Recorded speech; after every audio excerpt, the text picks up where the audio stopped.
కాపు సన్మానం చేస్తున్నారు. ఒకసారి అందరూ తప్పండి కొట్టండి.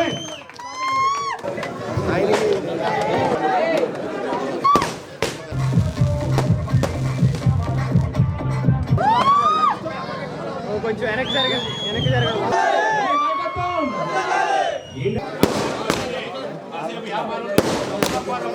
తెలీదు, ఎందుకంటే మీకు సంబంధించిన వ్యాపారస్తులు.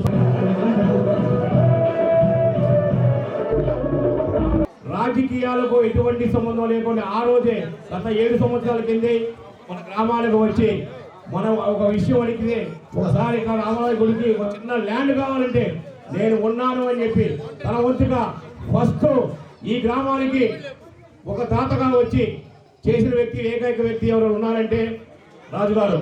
ప్రతి ఇంటికి తిరిగా, మీకు తెలుసో లేదో 2700 కిలోమీటర్లు తిరిగా. అమ్మా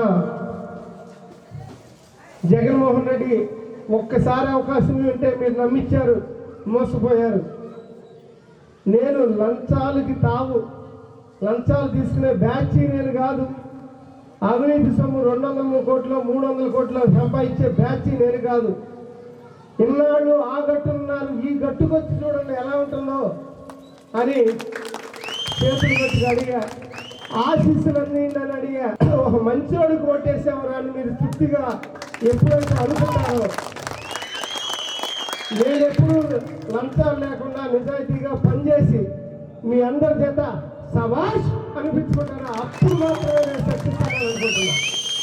నేను ఆ సక్సెస్ కోసం ఎదురు చూస్తున్నా. ఓటు అనేది నా కోసం కాదు, చంద్రబాబు నాయుడు కోసం కాదు, మీకోసం, మీ కుటుంబం కోసం, మీ ఊరి కోసం, బాపట్ల ప్రాంత ప్రజల కోసం అని మీరు గుర్తించాలి. నేను సిన్సియర్గా ఉన్నా, బాధ్యతగా ఉన్నా. మీరు సిన్సియర్గా ఉన్నారా, బాధ్యతగా ఉన్నారా? మీ బాధ్యతను మీరు గుర్తెరగండి.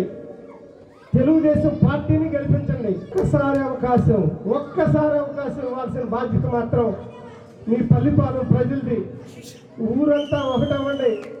మీరు ఏ నమ్మకంతో వచ్చారో ఆ నమ్మకాన్ని వమ్ము చేయను. ఎవరో రూపాయి నా దగ్గరికి తీసుకురావక్కర్లా. నేను మీకు సేవ చేయడానికే వస్తున్నా. అది చేయించుకునే బాధ్యత మీది అని తెలియజేస్తూ ఈ అవకాశం